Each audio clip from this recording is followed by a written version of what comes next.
तो देश की राजनीति में क्या किसान एक बार फिर से बड़ा सियासी तख्तापलट करने में कामयाब होते हुए नजर आएंगे? ये बेहद दिलचस्प सवाल खड़ा हो गया है और इस वक्त आपको बता दें कि राजधानी दिल्ली की ओर कूच करने के लिए 4 राज्यों के किसान आगे बढ़ते हुए नजर आ रहे हैं। हरियाणा पंजाब के शंभू बॉर्डर पर किसान आंदोलन चरम सीमा पर है। सशस्त्र सेना बलों और सुरक्षा बलों की टुकड़ियों के द्वारा किसानों पर आंसू गैस के गोले छोड़े जा रहे हैं, तो दूसरी तरफ देश की संसद भी इस वक्त प्रगति पर है। आपको बता दें कि संसद का शीतकालीन सत्र चल रहा है और ऐसे में सत्ता पक्ष को घेरता हुआ विपक्ष नजर आ रहा है, जबकि दूसरी ओर भारतीय जनता पार्टी पर कई राज्यों में सरकार को खोने का डर भी दिखाई दे रहा है। जी हाँ, पूरे इस घटनाक्रम की चर्चा करेंगे और इस घटनाक्रम में आपको बता दें कि सबसे अधिक मुश्किलें यहाँ पर बनी हुई है केंद्र सरकार के लिए। एक तरफ हरियाणा और पंजाब का किसान, तो दूसरी तरफ गाजीपुर बॉर्डर और चिल्ला बॉर्डर के जरिए यहाँ पर दिल्ली की ओर आगे बढ़ता उत्तर प्रदेश का किसान। लेकिन बड़ी समस्या मध्य प्रदेश से सामने आ रही है, जहाँ पर केंद्रीय मंत्री ज्योतिरादित्य सिंधिया केंद्र सरकार की कार्यशैली से नाखुश नजर आ रहे हैं। आपको बता दें कि ज्योतिरादित्य सिंधिया पिछले वक्त में जिस तरीके से वर्ष 2020 में कांग्रेस पार्टी को छोड़कर 22 बागी विधायकों के साथ भारतीय जनता पार्टी में शामिल हो गए थे, उनके पास उन 22 विधायकों के समर्थन को देखते हुए उन्हें केंद्र में नागरिक उड्डयन मंत्री की जिम्मेदारी भी दी गई थी। लेकिन अब ज्योतिरादित्य सिंधिया कहीं ना कहीं मध्य प्रदेश की राजनीति में अपने आप को पिछड़ता हुआ देखते हुए नजर आ रहे हैं और ऐसे में बागी रुख अख्तियार कर रहे हैं।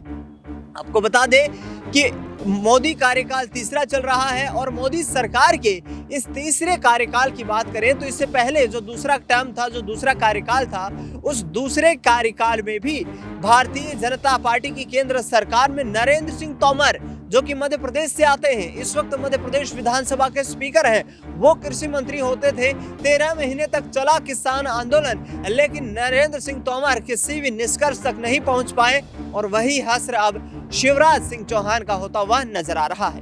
बुधनी और विजयपुर विधानसभा सीट पर यहाँ पर जिस तरीके से उपचुनाव हुए, उसमें बुधनी सीट को बचाने में भारतीय जनता पार्टी कामयाब हो गई, लेकिन विजयपुर विधानसभा सीट पर बीजेपी को करारी हार का सामना करना पड़ा और इस करारी हार के पीछे कहीं ना कहीं भारतीय जनता पार्टी के नेता ज्योतिरादित्य सिंधिया को जिम्मेदार मान रहे हैं। भारतीय जनता पार्टी के नेताओं का कहना है कि ज्योतिरादित्य सिंधिया, जो कि केंद्र में इस वक्त मंत्री हैं, विजयपुर में बार बार बुलाने के बाद भी पार्टी के प्रचार के लिए नहीं गए और ऐसे में पार्टी को हार का सामना करना पड़ा। तो बड़ा सवाल यह खड़ा होता है कि आखिरकार क्या भारतीय जनता पार्टी सिर्फ चुनाव को जीतने के लिए ही तमाम रणनीतियां तैयार करती है? आखिरकार दो मध्य प्रदेश से कृषि मंत्री आने के बावजूद भी किसानों की हालत खस्ता क्यों बनी हुई है?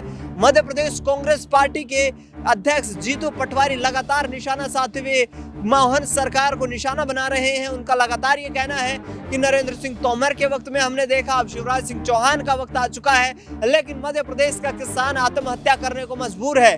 मध्य प्रदेश में धान, सोयाबीन, गेहूं, चना, तमाम फसलों के जो रेट निर्धारित केंद्र सरकार की तरफ से किए गए हैं, लेकिन किसी भी सरकार के द्वारा एक भी यहाँ पर 1 क्विंटल अनाज भी एमएसपी पर नहीं खरीदा जा रहा है और किसान यहाँ पर सिर्फ अपनी फसल का सही मूल्य मांग रहा है। ऐसे में देखना बेहद दिलचस्प रहेगा कि आखिरकार अब ज्योतिरादित्य सिंधिया ने एक बार फिर से राहुल गांधी की तरफ हाथ बढ़ाया है, तो क्या राहुल गांधी अब दिल बढ़ाने वाले हैं? यानी कि नेताओं के जो हाथ मिले हैं, क्या दिल भी मिलने वाले हैं? क्या 22 विधायकों के समर्थन के साथ फिर से यहाँ पर ज्योतिरादित्य सिंधिया मोहन सरकार को झटका देने वाले हैं? क्या केंद्र की राजनीति को हिलाने का मादा रखते हैं ज्योतिरादित्य सिंधिया? क्योंकि मध्य प्रदेश के मुख्यमंत्री की लड़ाई लड़ने के लिए लगातार यहाँ पर आगे बढ़ते हुए दिखाई दे रहे हैं।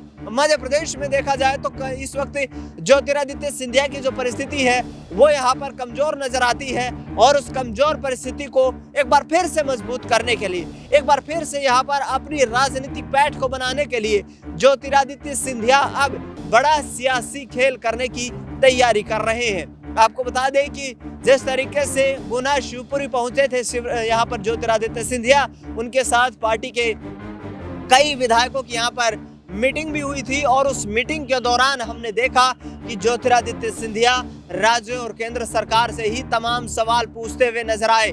ऐसे में देखना ये दिलचस्प होगा कि आखिरकार मोदी सरकार में जो ज्योतिरादित्य सिंधिया नागरिक उड्डयन मंत्री की जिम्मेदारी निभा रहे थे, अब उन्हें सूचना प्रसारण मंत्रालय राज्य मंत्री स्वतंत्र प्रभार का जो जिम्मा दिया गया है, इस जिम्मे से वे खुश नजर नहीं आ रहे हैं। और ज्योतिरादित्य सिंधिया ने अपने विधायकों की उस बैठक के दौरान कहा कि मध्य प्रदेश की लड़ाई हमारी लगातार जारी रहेगी, लेकिन यहाँ पर केंद्र में बैठकर भी मैं आपकी लड़ाई लड़ता रहूंगा।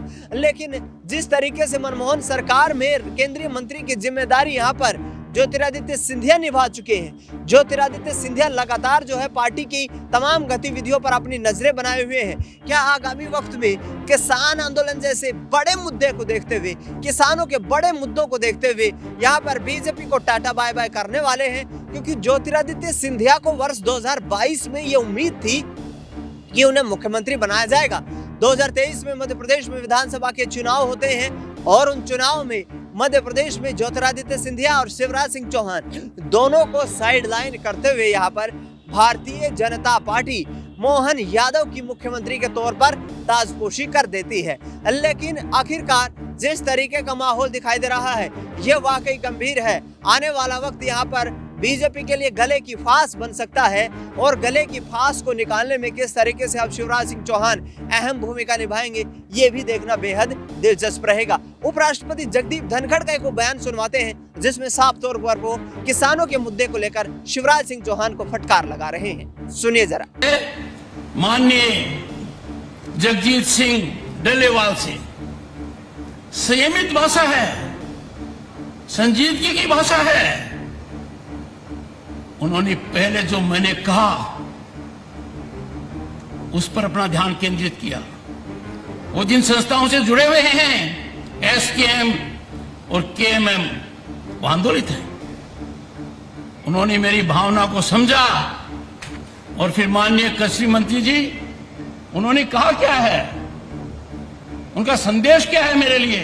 उनका संदेश है कि किसान के साथ जो वादा किया वो पूरा क्यों नहीं हुआ।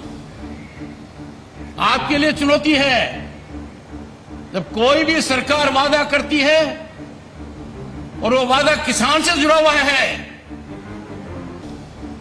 तो हमें कभी कोई कसर नहीं रखनी चाहिए।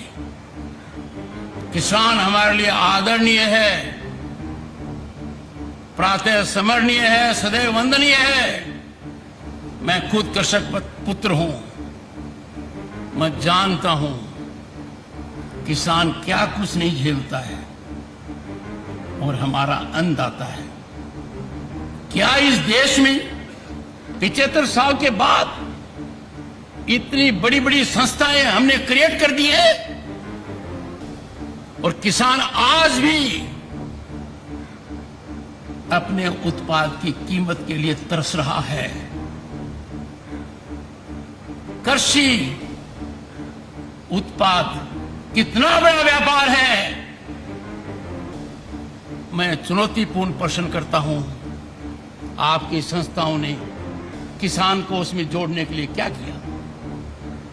किसान को कृषि से जोड़ते, उसकी मार्केटिंग से जोड़ते, एक बदलाव आता। क्यों ऐसा नहीं हुआ? ये सोचने का प्रश्न है। 100 साल हो गए तब तो जरूर सोचने का है।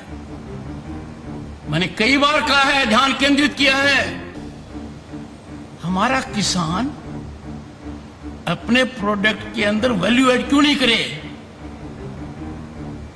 कृषि मंत्री जी, आप और आपके मंत्रालय, they should come on the same page. Kisan must be encouraged to have micro and medium scale industries at his farmland to add value to his product. आज के दिन किसान का एक ही काम रख दिया, इतने सीमित दायरे में कर दिया कि आप खेत के अंदर अन्न पैदा करो, फिर उसको सही कीमत पर बेचने के लिए सोचते रहो। I fail to understand why we cannot work out a formula in consultation with economists, think tanks, that we reward our farmers. अरे हम तो रिवार्ड की बजाय जो ड्यू है उसको नहीं दे रहे, हम उस देने में कंजूसी कर रहे हैं जो प्रॉमिस किया गया है। और मुझे समझ में नहीं आ रहा